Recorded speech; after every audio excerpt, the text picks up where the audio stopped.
Welcome to the Old Time Radio Westerns. I'm your host, Andrew Rhynes, and I'm excited to bring you another episode. This is one of over 80 episodes released monthly for your enjoyment. You can find more Western shows at our website by going to OTRwesterns.com. Now, let's get into this episode.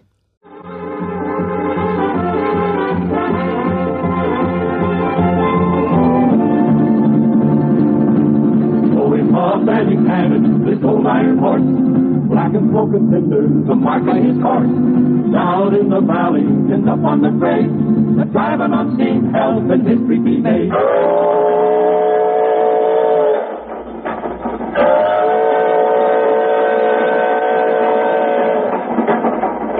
CBS Radio presents the CBS Radio Workshop, dedicated to man's imagination, the theater of the mind. From Hollywood, the Workshop brings you William N. Robson's production of an original folk tale, The Ballad of the Iron Horse. He was a locomotive, a 440, 8 wheels and a diamond stack and a whistle to blow. When he was young, there was no mightier thing. West of the Mississippi, he was the rail king. He wasn't streamlined, didn't have much looks, but he wrote his page in the history books.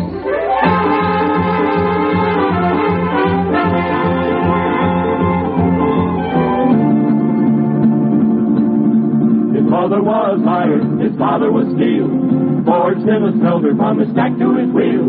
Rocked the rails in 1862, time of the strife, our grandpappies knew. The North General Grant, the South General Lee, depended on the engines to win each victory. Armies and equipment, the war's heavy loads, were all being carried on the new railroads. And he panted, his old iron horse, black and smoking cinders, the mark in his horse.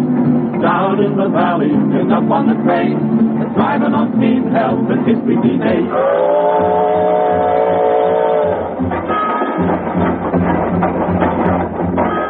Going for the wood pile, Mr. Yancey? That's right, boy. Should be up ahead. Well, it better be. This here engine eats up wood like it's striped candy. Well, chunk in what's left. We can't let the steam drop when we're taking on a new load. Yeah, I know. You know a lot for somebody young as you. How long you been aching to be a fireman? Never did ache to be. Oh? No, sir. I aim to be an engineer. Engineer? Hey. Oh, you think that's funny? You're saying he's on his first run anywhere, and already he wants to be the boss. Boy, I'm not laughing at you. Oh, not much. But when the fighting's over, they're going to be making lots of new engines. Somebody's going to have to run them. When the fighting's over? Well, that can't be too far off. Sherman's outside Atlanta, and with all the troops this road's been carrying down from Nashville to help them, the Reds can't hold out much longer. You think they can, Mr. Yancey? Mr. Yancey? Take a look up ahead there, boy. Tell me what you see. Oh, it looks like... Yeah, it's a fire. A big fire right near the tracks. I'm thinking that's our wood. Or firewood? We got any other kind? Well, who'd do such a thing? Now, who do you suppose? The Reds. But for what? Boy, to keep us from reaching Atlanta. To keep the troops we're hauling from going into battle. Great day. Well, that sure leaves us in a pretty fix, don't it? Might. Well, what do we do? Sit. Sit? And wait. That's all we can do. Unless the colonel orders his men out to cut us some wood.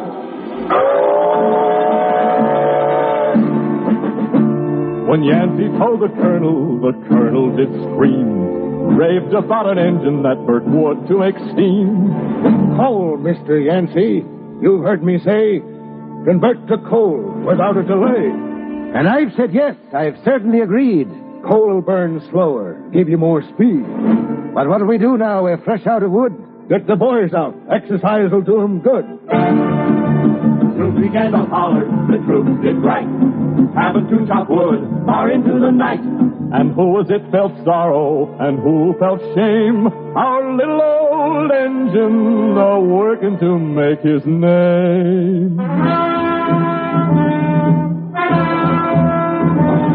Yes, Yes, sir, emotion is sometimes to be found in steel. Railroaders will tell you that engines can feel. And our little engine, his feelings and pride, both were hurt by this turn of the tide. He was sent back north to haul coal from a mine, and never once got near the Atlanta battle line. Oh, he chugged and he puffed, big old iron horse, like a smoking cinder, the mark in his course. Down in the valley and up on the grade, the driving on steam helping history be made. From the Shenandoah Valley to Chesapeake Bay, from Trenton, New Jersey to Reading, PA, across the Appalachians, still pulling his load, doing his best on the early railroad.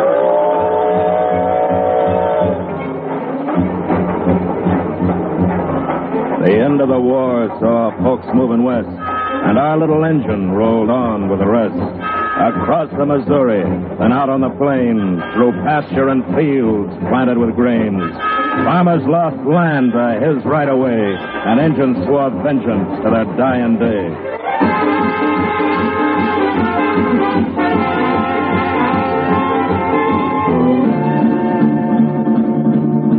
He puffed and he snorted, dipped his iron horse, like a smoking cinder, the mark in his course. Down in the valley and up on the grade, but driving on steam helping history be made. Started into work on the old UP. Started laying track to the Western Sea. Across the mountains from California, the Central Pacific was on its way.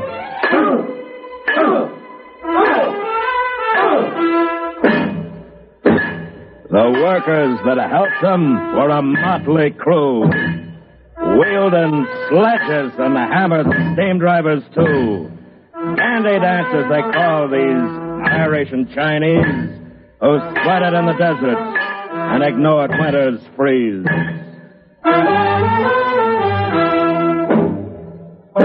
They gathered at the railhead with a week's work done. Places like Omaha, where they'd have their fun. They drank two-fisted gin and red-eye and fought with each other for a woman named Vi. They played through the nose to dance with this dolly. And as always, the Irish grew most melancholy. No more.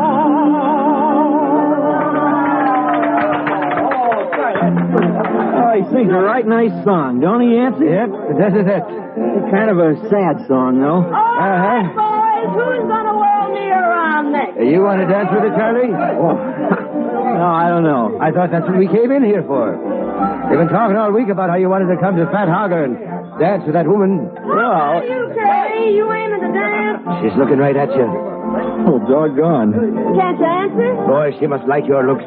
Dancing's what you came in here for, ain't it? Talipot? Well, now, how'd you know I was a fireman? Saw you tossing wood in the firebox the day I came in from St. Joe. About 3 months ago? That's right. You still on that run? No, ma'am. No, we're hauling track to the end of steel now. Well, then, you're in the real money. How much you gonna pay for that dance? Henry Grady over there gave me $5. Ma'am, I'll give you 8. Silver? Sure. Professor, put some pepper in your play, and I got a gentleman. Come on, honey.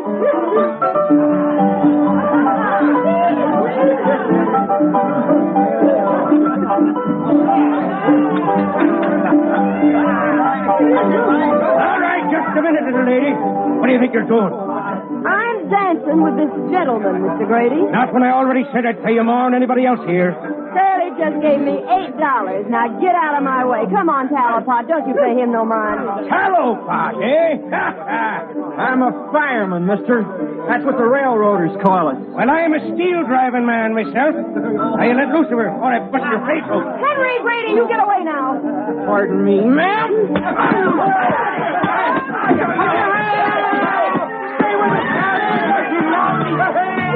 Life was pretty common in the old rail town. Was an every-hour thing to see a man go down. Drink and the devil done their best, for the rails kept it going, snaking on west.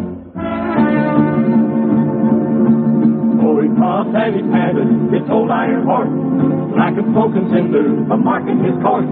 Down in the valley and up on the grade, and driving on steam, health and history he made. And fighting wasn't only done in saloons. There was a Sioux Indian chief by the name of Two Moons. It was him swore vengeance to his dying day to stop the rails and their right-of-way. How you feel, Charlie? All right, I reckon. How's your eye?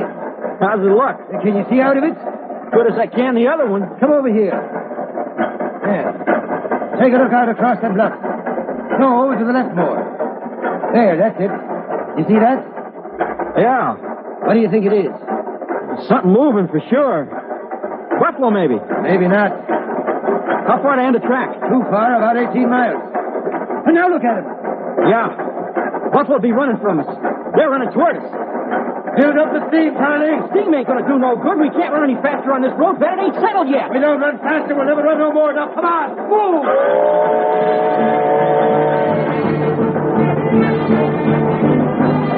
They let out the throttle with the engine moving fast.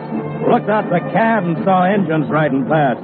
Built up the pressure to 150 pounds. The safety valves blew, but they didn't let down. They grabbed up their rifles and they took careful aim. Our engine was straining, never to be the same. His boilerplate weakened already by rust. Didn't seem like they'd lose that Indian dust. Got me one! Throwing more wood, Charlie! You want to bust the boilers, Mr. Yancey? I ain't down from these engine ponies. You look at the pressure gauge. You see what it says? Can't help it. We don't get more speed than we try to order. But if the boiler I'll goes... bargain with you. You do like I said. And keep it down while you're doing it. Our little engine shuddered, his drivers did strain, but finally outran the fastest horse of the plain. His boilerplate warped, his oilers full strung. He proved himself a hero, but a hero unsung. He puffed and he panted, his little iron horse, driving on speed to change history's course. To the end of steel, this was his last run. To the roundhouse he went, now repairs were begun.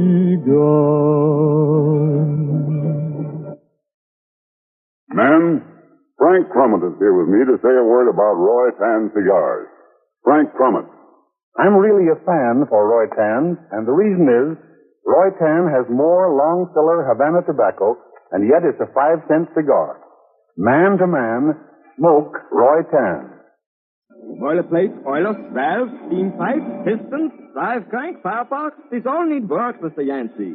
All of that. And more. It's a wonder you got here under your own steam. Now, you just go up to the General Dodge Hotel and relax. When it's all done, I send you word. I guess that's all I can do. Of course it is. Mr. Yancey! Mr. Yancey, you heard the news? The bad news I did. But this is good. What news? They're about to meet. What? Who is? The two roads, the tracks are about to meet. Word just came in over the telegraph. Where they at? Where they're going to hold the ceremony? They say it'll be at Promontory Point, west of Ogden. Mr. Hamill, I'd like to be there. Well, so would all of us. You think you'll be long getting my engine fixed? Yancey, I told you. It's going to take time, but I do my best. I figure maybe this little engine, he's likely done his share. Maybe he'd like to be there, too. He sure would, Mr. Hamill. You can call me crazy, but I've been riding his cab a long time. I know he would. On the 10th of May, 1869... the meeting of the Central and UP line was marked by speeches and whiskey and glory, and the gold spike driven at Promontory. And left sitting in the roundhouse, far from his place, his boiler still out, not sound from the race, was a little engine who wanted to be honored and praised for his march toward the sea. But like many others, no mention was made of our little engine and the part he had played. So with this day over and another begun, his boiler returned. He chugged west toward the sun. Oh, he puffed and he panted, this old iron horse, black and smoke and cinders, but marking his course. Down in the valley and up on the grade, a driving on steam, health and history he made. From Council Bluff, Iowa to Old Cheyenne, he made the trip over and over again. He hauled logs a while on the western line, then down into Utah. And on mountain time, he brought ranchers goods and gave some a ride. Some of them paid with a buffalo hide. Climbed down from their steed, they called a cayuse. They tilted their hats and climbed on the caboose. Oh, he carved and he padded this old iron horse, black and smoking cinders, a mark in his course. Down in the valley and up on the grade, a driving on steam, helping history be made. He'd pull cars and lumber and sometimes coal, and then got orders. The Pacific was his goal. Up on toward the Sierras through the lofty pines, heading for California's rich gold mines. Up Dehner Pass he struggled, fought toward the top, but he couldn't quite make it.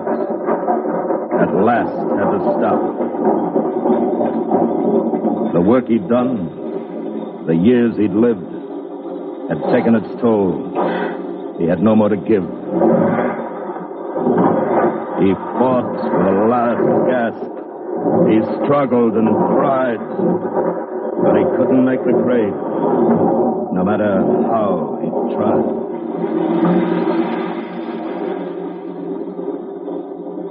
Well, what do we do now, Mr. Yancey? There's a siding halfway down the grade. I'll try backing onto it. All right. This engine's finished, ain't it? I don't know. I don't want to think about it.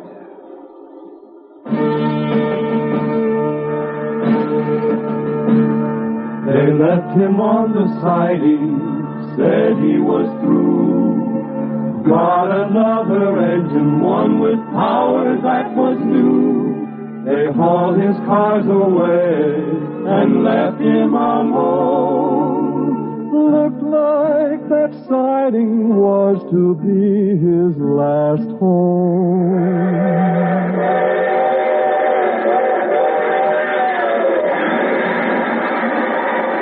He could hear other engines go charging on by, making the grade without having to try. But they weren't the same breed, not even a relation. All diesel and steel and aluminization. Trains that had glamour, like the Challenger and Super Chief, flashing by the siding, adding to his grief.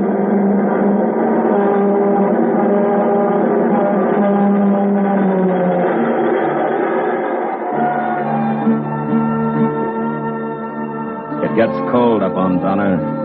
Snow gets so deep in the fall, he was packed in for a long winter's sleep. He stood there, right in sight of the main line. But no one noticed him for the longest time. His parts had most rusted. His pistons froze fast. He was an old has-been, a relic from the past. Of course, with all that snow on him. No. It's all right, Henry. I'll be able to tell. Well, by golly. By George, Henry, I didn't think it was possible. And it is what you've been looking for, Mr. Tyson? Exactly, just exactly. An old 8-wheel American Standard. What's he doing here? I don't know, sir. I asked around, but if anybody ever did know, they've forgotten. Well, he'll need a complete overhaul. Yes, sir. Of course, the first thing is to get him down to the city. I'll take care of it, sir. Fine, Henry. You do that. A few days later, a diesel-drawn train stopped at the siding with the help of a crane, lifted our engine onto a flat car, crossed over Dehner toward the evening star.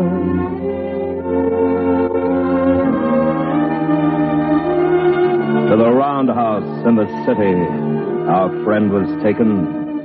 And all the while knowing that he wasn't forsaken. And when the work was completed, he stood there gleaming. He couldn't be sure that he hadn't been dreaming. And then off to a park with its grass so green. He was once more traveling under his very own steam. Hey, kiddies. Hey, boys and girls. Board the One, the only authentic diamond stack locomotive on the Pacific Coast for a scenic trip around the park. Travel like your grandpas did. Ride the train that carried the troops to the Civil War and fought off the Indians and won the West. Right this way, kiddies. What?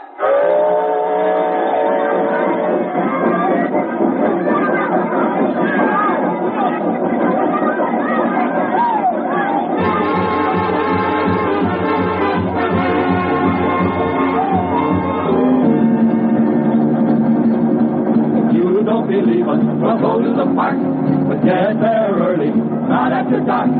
It costs a quarter for only a ride, but it's worth it to see that engine puffing with pride. Oh, he puffed and he panted, his old iron horse, black and smoke and cinders, a marking his course. Down in the valley and up on the grade, driving on seeing health and history be made.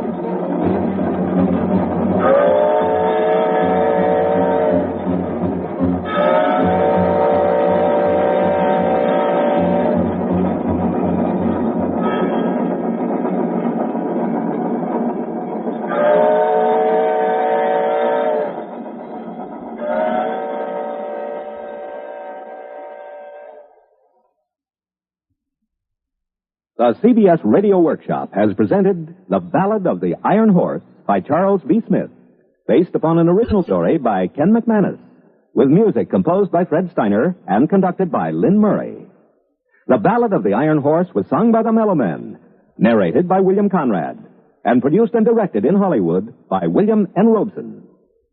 Included in the cast were Joan Banks, Dick Crenna, Joe DeSantis, John Dehner, Jack Moyles, and Daws Butler. Sound patterns by Bill James and Tom Hanley.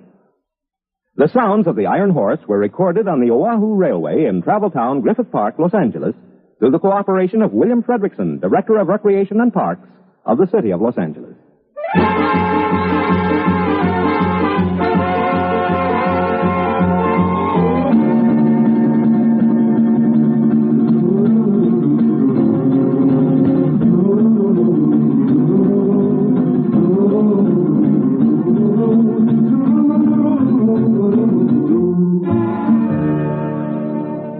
Next week, from Hollywood, the CBS Radio Workshop will bring you The Prevarications of Mr. Pepys, a somewhat lesser-known approach to the famed London diarist.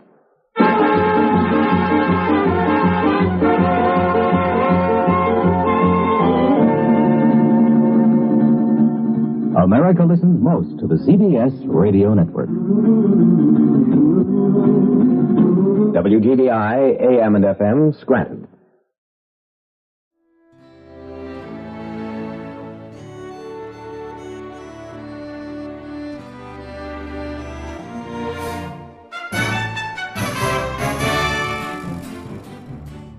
This has been a presentation of OTRWesterns.com, and we hope you enjoyed.